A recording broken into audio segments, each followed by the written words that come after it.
Well, does it look any different? Got an escape hatch now instead of a rotted piece of plywood. That thing there. And been in here, we got some filters to change. Show you on the other side.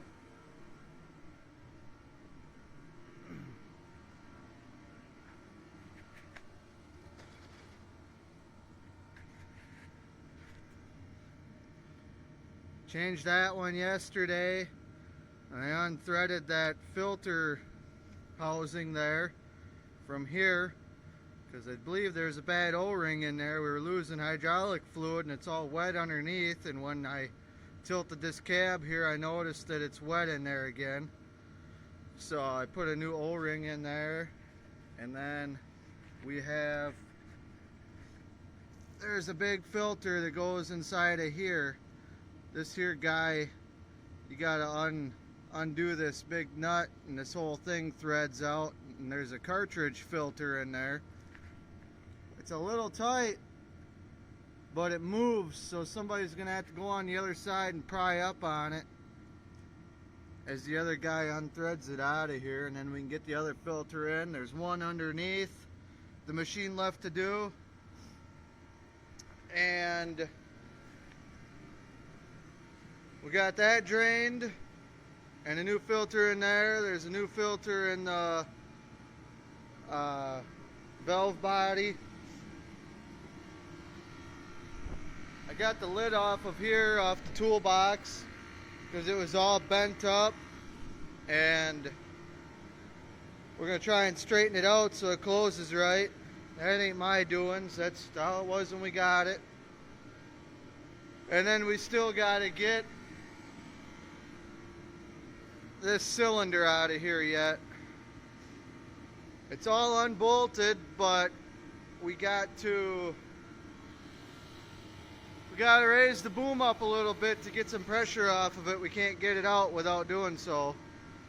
So in that case, we got to fill it all back up with hydraulic fluid and get it started up, and then I got to make darn sure that when I do this, I gotta try and raise this boom up and then set it out there farther to lower this one here down, and then try and raise up the table a little bit. It's going to be a challenge because the ceiling in here is not very high. But after that, we got to put some grease in the measuring wheel on the head. You got to fill that back up with 80/90. Fix the toolbox lid, put that back on, sharpen up the knives on the head, and then this machine's out of here. And I had to put in some lights. That one's got no ballast in it, but I had to put in some new lights in here because the bulbs, they don't like the cold. You can see that one there is goofy. Those are both, that one there is new, that one's good yet, but it don't want to turn on. I don't know if it's because of the cold or what. That's what I've been doing this morning, is getting bulbs in here so we can see. Then after all that's all said and done, we got to bring this guy in and start cranking on that. And hopefully by the time all this cold weather's done, early next week, we'll be back in the woods killing trees. But yeah, it's a project. That's for sure. You learn a lot of new things that you never knew before. Well, everybody, here's where we're at with it. I got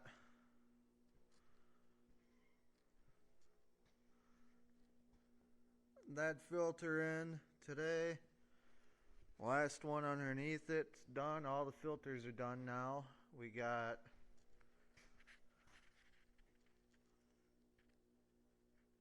full hydraulic fluid. That took some time to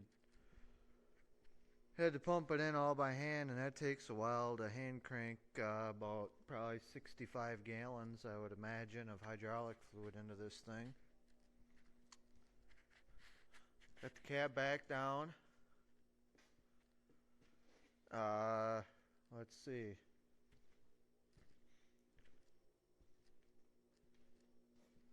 So if you look at this here contraption, that is because we had to raise up the table a little bit so we could get some pressure off of that ram to get it out. So I had to raise that table up a little bit, and if we did not block this whole thing will just fall forward because nothing will be holding it. And so what I did is we put these blocks here, and I just tilted the table downwards with the head up. I tilted the table downwards until that tire and that tire there started to come up off the ground a little bit. They got light, if you know what I mean. Then I just set the head down, so then I know that all that there is going to hold it, and it wasn't going to fall forward. Then I undid all my hydraulic hoses on it, and there's 1, 2, 3, and 4 hoses. I undid the one and had a good old hydraulic fluid bath, but that's life. Anyways, there it is. It's all repacked and ready to be put back in. Use the press to hold it in there to take it all apart.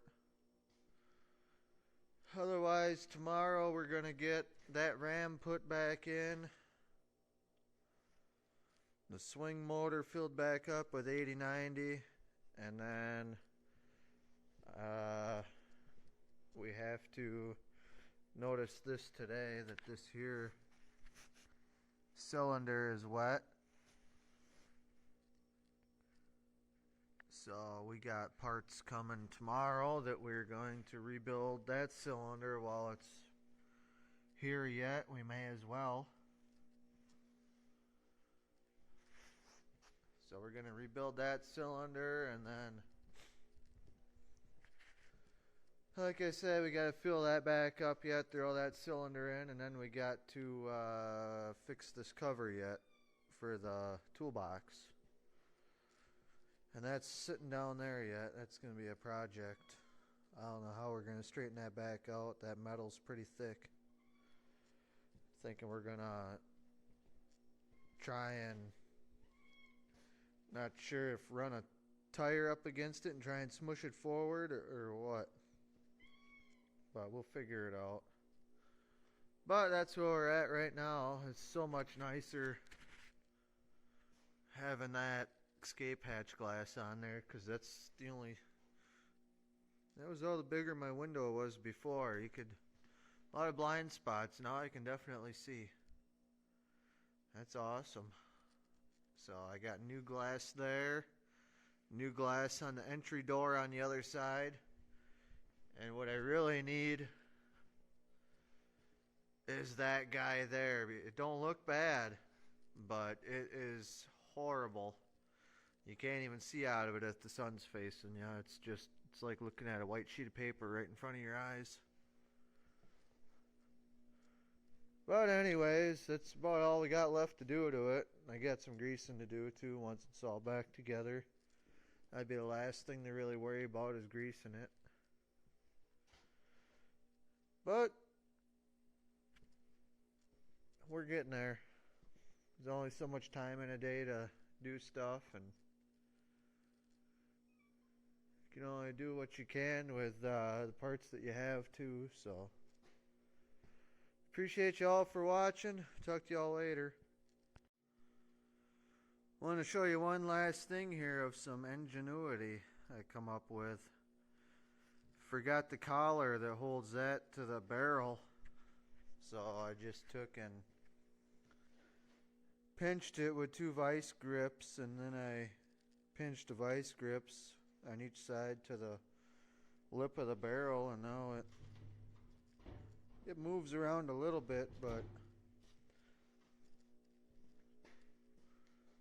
not like you think it would. So if anybody ever needs to do such a thing, there you go.